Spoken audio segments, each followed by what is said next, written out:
Hello everyone, good morning बच्चों। हम बात कर रहे हैं इकोलॉजी यूनिट की और आज हम स्टार्ट करने वाले हैं इकोलॉजी यूनिट का एक नया chapter biodiversity and it's conservation, यानी जैव विविधता और संरक्षण। बच्चों, पहले हम बात कर लेते हैं कि इस चैप्टर के अंदर हम किन किन बातों की चर्चा करेंगे। बच्चों, सबसे पहले हम बात करेंगे जैव विविधता यानी बायोडायवर्सिटी की, जैव विविधता के प्रतिरूप तथा महत्व की, जैव विविधता की क्षति एवं संरक्षण की। साथ ही साथ हम बात करेंगे हॉटस्पॉट, संकटग्रस्त जीव, विलुप्ति, red data book, biosphere reserve, राष्ट्रीय उद्यान तथा सेंचुरीज की भी हम यहाँ पर चर्चा करेंगे। तो बच्चों, शुरू करते हैं आज का वीडियो।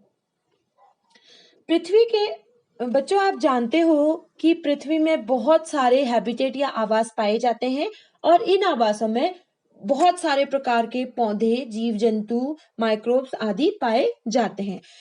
तो जैव विविधता का सीधा अर्थ ये हुआ कि विभिन्न प्रकार के जीव, अलग अलग जातियों के जीव की उपस्थिति को जैव विविधता कहते हैं। सिंपल शब्दों में अगर मैं बात करूं तो बच्चों, जो जितने भी आवास हैं उतने उनमें जितने भी जीव पाए जाते हैं उनकी गिनती करना पॉसिबल नहीं है। ठीक है।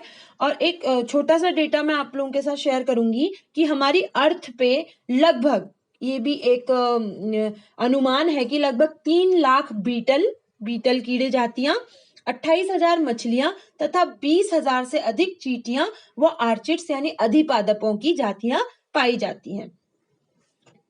चलिए, जैव विविधता शब्द बच्चों दिया था एडवर्ड विल्सन ने दिया था। जैव विविधता शब्द एडवर्ड विल्सन ने दिया था। उन्होंने जैव विविधता शब्द द्वारा जैविक संगठन के प्रत्येक स्तर पर उपस्थित विविधता को दर्शाने के लिए उन्होंने जैव विविधता शब्द का प्रयोग किया। बच्चों, जैव विविधता यानी बायोडायवर्सिटी दो शब्दों से मिलकर बना है, जैव और विविधता। बायो और डायवर्सिटी, जैव और विविधता, जीव जंतुओं की जातियों में पाए जाने वाली विभिन्न प्रकार की विभिन्नताएं, उनकी विशेषताएं जैव विविधता कहलाती है। कोशिकाओं के वृहत अणु से लेकर बायोमोलिक्यूल से लेकर बायोम तक बहुत सारी विविधता मिलती है। बच्चों, जैव विविधता से आप समझ गए होंगे डिफरेंट टाइप के जीव जंतु, पेड़ पौधे सभी की उपस्थिति जैव विविधता कहलाती है। यानी जितने प्रकार के जीव जंतु होंगे, जितने प्रकार की जीव जंतु की जातियां होंगी, तो जैव विविधता उतनी ही अच्छी मानी जाती है। बच्चों, जैव विविधता को कई प्रकार से विभाजित किया गया है, जैसे कि आनुवंशिक विविधता, जेनेटिक डायवर्सिटी। बच्चों, आनुवंशिक विविधता से तात्पर्य एक ही जाति में पाए जाने वाली विभिन्नता से या विविधता से होता है। जैसे सर्पगंधा, राउल्फिया वोमिटोरिया या फिर राउल्फिया सर्पेंटिना, जिसे सर्पगंधा कहते हैं, कि अनेक किस्में हिमालयी क्षेत्रों में पाई जाती हैं। इनकी अलग अलग किस्मों से अलग अलग सांद्रता वाला रेसरपिन नामक रसायन प्राप्त होता है, जो औषधि महत्व का होता है। यानी एक ही जाति में जो विविधता पाई जाएगी, जो विभिन्नता पाई जाएगी, उसे आनुवंशिक विविधता, जेनेटिक डायवर्सिटी कहते हैं। इसके और भी एग्जाम्पल हैं, जैसे आम, चावल, गुलाब की किस्में या जातियां। ठीक है बच्चों, यहाँ पर एक इंपॉर्टेंट टर्म ये निकल के आता है कि आनुवंशिक विविधता जीन यानी कि एलिल्स में विविधता के कारण उत्पन्न होती है। बच्चों, दूसरे प्रकार की विविधता है जातीय विविधता। जातीय विविधता में जाति की विभिन्न किस्मों और उनके निकट संबंधियों की विविधता को आंका जाता है। जैसे कि पश्चिमी घाट में उभयचरों की अधिक प्रजातियां पाई जाती हैं, जबकि पूर्वी घाट में उभयचरों की बहुत कम प्रजातियां या जातियां पाई जाती हैं। चलिए, अब तीसरे प्रकार की जो विविधता होती है वो होती है पारिस्थितिकी विविधता। यह विविधता किसी देश में पारिस्थितिकी स्तर पर पाए जाने वाली विविधता को दर्शाता है, जैसे कि रेगिस्तान, वर्षावन, प्रवाल भित्ति, आर्द्र भूमि, पतझड़ वन, एस्चुरी, मैंग्रोव आदि। ठीक है। जब हम पारिस्थितिकी स्तर पर विविधता की बात करते हैं तो उसे हम इकोलॉजिकल डाइवर्सिटी या पारिस्थितिकी विविधता कहते हैं। पारिस्थितिकी विविधता बच्चों 3 प्रकार की होती है, ध्यान से सुनिएगा। अल्फा विविधता, बीटा विविधता और गामा विविधता। बच्चों अल्फा विविधता यानी एक ही समुदाय में, एक ही आवास या समुदाय में पाए जाने वाले विभिन्न जीवों में पाई जाने वाली विविधता को अल्फा विविधता कहते हैं। इसका एग्जाम्पल है जैसे कि एक छोटे से बगीचे में पौधों की जातियों के सदस्यों का पाया जाना, विभिन्न पादपों की जाति के सदस्यों का पाया जाना, किसमें? एक छोटे से बगीचे में। दूसरे प्रकार की पारिस्थितिक विविधता होती है बीटा विविधता, जो अलग अलग समुदायों में होती है। अलग अलग प्रकार के समुदायों या अलग अलग आवासों में पाए जाने वाली विविधता को बीटा विविधता कहते हैं। जैसे कि उदाहरण से समझिए, जैसे हिमालय पर अलग अलग अक्षांश पर अलग अलग प्रकार की वनस्पति पाई जाती है, जैसे, और इसका दूसरा एग्जाम्पल है स्थल और जल तंत्र में जैव विविधता को हम बीटा विविधता कहते हैं। बच्चों इसके एग्जाम्पल्स पूछे जाएंगे, जैसे क्या पूछा जाएगा? जैसे आपसे पूछा ये जा सकता है कि स्थल तंत्र और जल तंत्र में कौन पाई जाने वाली विविधता को क्या कहते हैं? तो आपका उत्तर होगा बीटा विविधता। एक छोटे उद्यान में अगर बहुत सारे पौधे होते हैं तो उसको कहते हैं अल्फा विविधता। ठीक है। भारत में रेगिस्तान पाए जाते हैं, वर्षावन पाए जाते हैं और आर्द्र भूमि पाई जाती है, तो इस प्रकार की विविधता को कहते हैं पारिस्थितिकी विविधता। चलिए अब हम बात कर लेते हैं गामा डाइवर्सिटी की, यानी क्षेत्रीय विविधता। इसमें एक क्षेत्र में पाए जाने वाले विभिन्न आवासों की जैव विविधता को शामिल किया जाता है।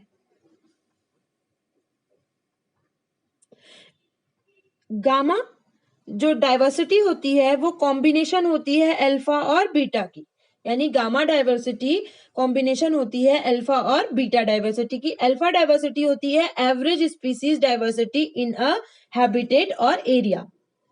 बीटा डाइवर्सिटी होती है रेशियो बिटवीन लोकल और alpha diversity and regional diversity, यानी कि diversity of species between two habitats.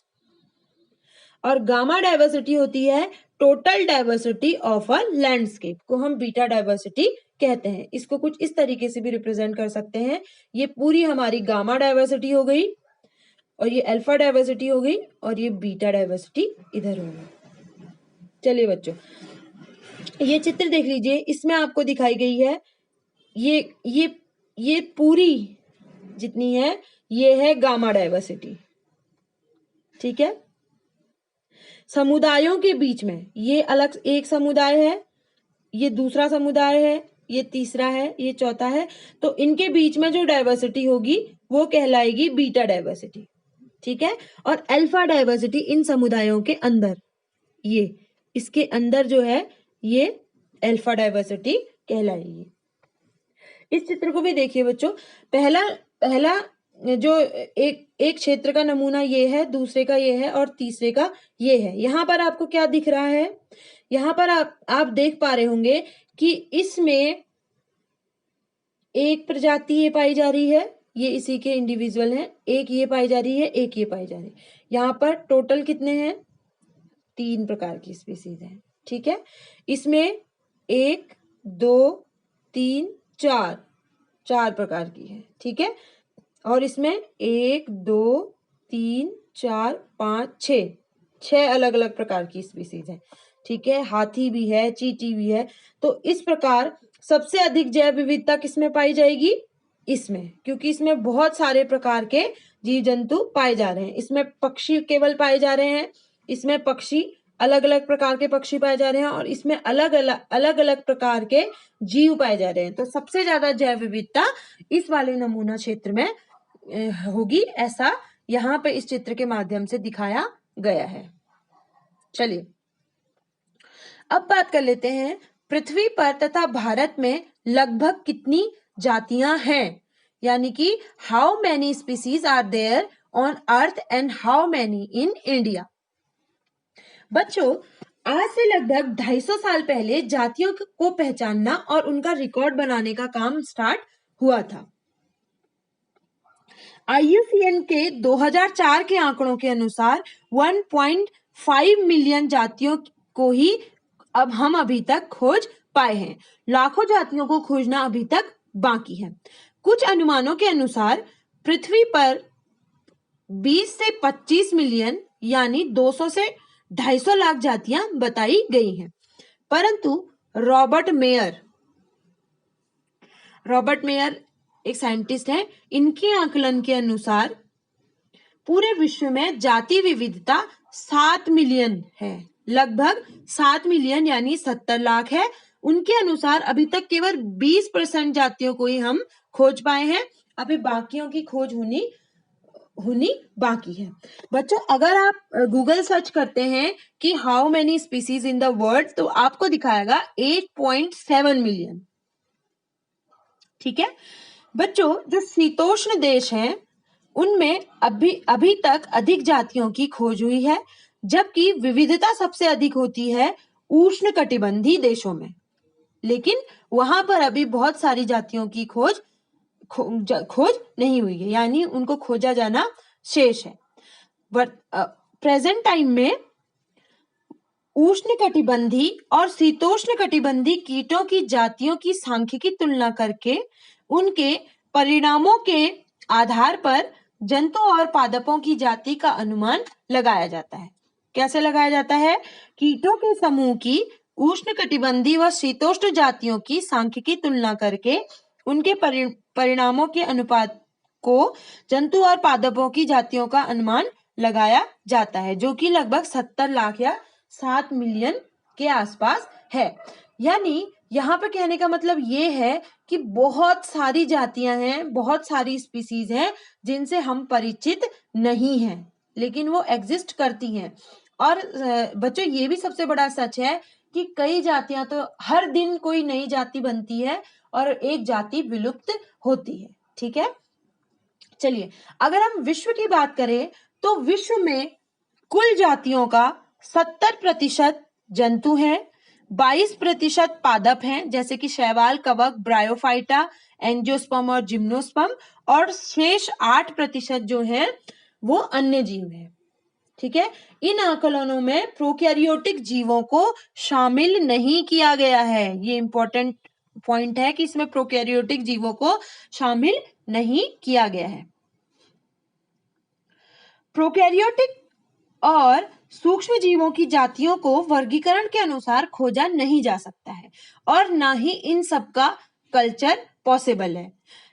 इनके लिए आणविक और जैव रासायनिक तकनीकी अपनानी होती है, इसलिए इनको आकलन में शामिल नहीं किया जाता है। बच्चों, जितने भी जंतु हैं उनकी कुल संख्या का 70% से अधिक कीट होते हैं। इंपॉर्टेंट है, सबसे ज्यादा स्पीसीज किनकी हैं? कीटों की हैं। अर्थात अगर हम 10 जंतु लेते हैं तो 10 में से 7 हमारे कीट श्रेणी के होते हैं। इसके अलावा बच्चों कुछ डेटा हैं, जैसे उच्च पादपों की लगभग 2,70,000 किस्में विश्व में पहचानी गई हैं।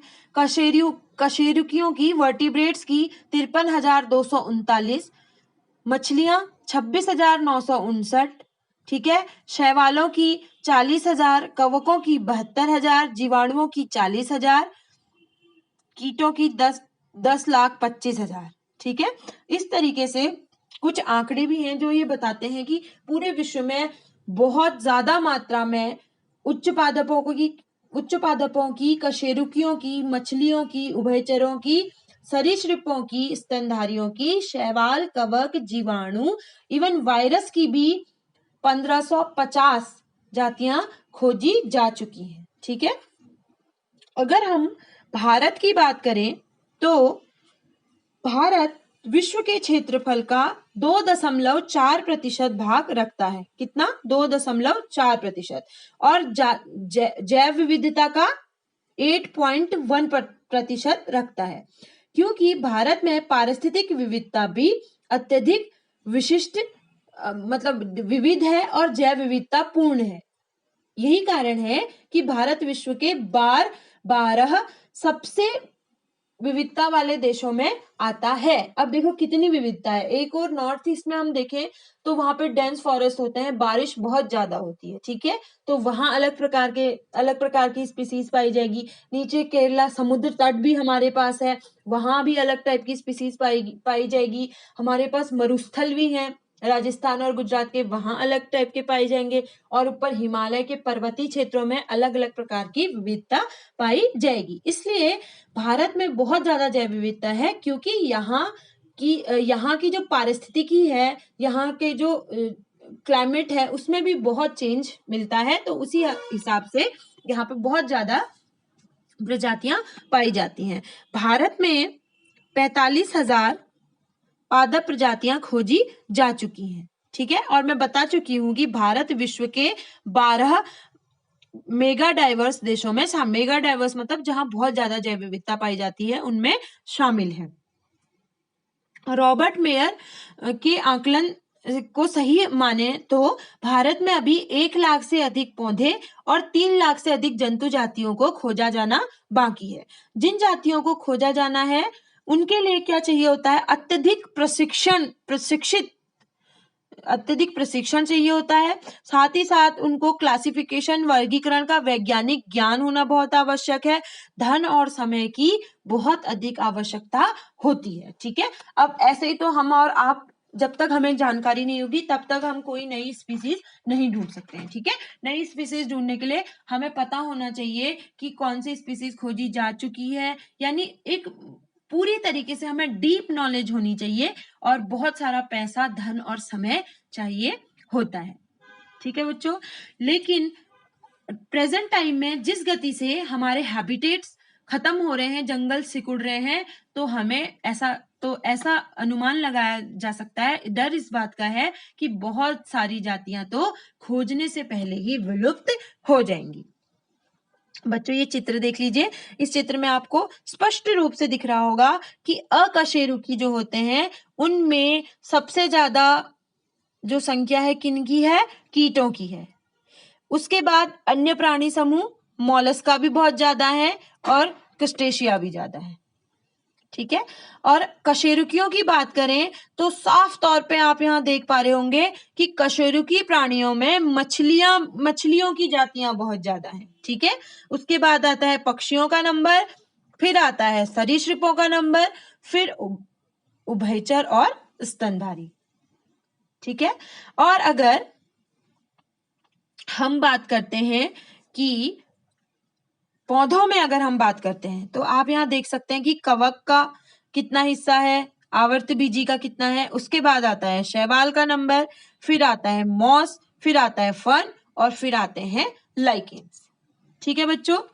तो आज हमने बात की कि जैव विविधता का भारत और विश्व में क्या स्टेटस है, कितने प्रकार की विविधताएं, कितने प्रकार के जीव संख्या में यहाँ पे पाए जाते हैं और किस तरीके से विश्व में भारत की स्थिति जैव विविधता के मामले में इतनी अच्छी है। साथ ही साथ हमने जैव विविधता के विभिन्न प्रकारों जैसे जाति विविधता, आनुवंशिक विविधता और पारिस्थितिक विविधता के बारे में चर्चा की, और पारिस्थितिक विविधता के प्रकारों अल्फा, बीटा, गामा के बारे में भी हमने यहाँ पर बात की। आज आप इस वीडियो में हमने जो कुछ भी चर्चा की, आप उसे समझने का प्रयास कीजिएगा। मिलते हैं अपने नेक्स्ट वीडियो में।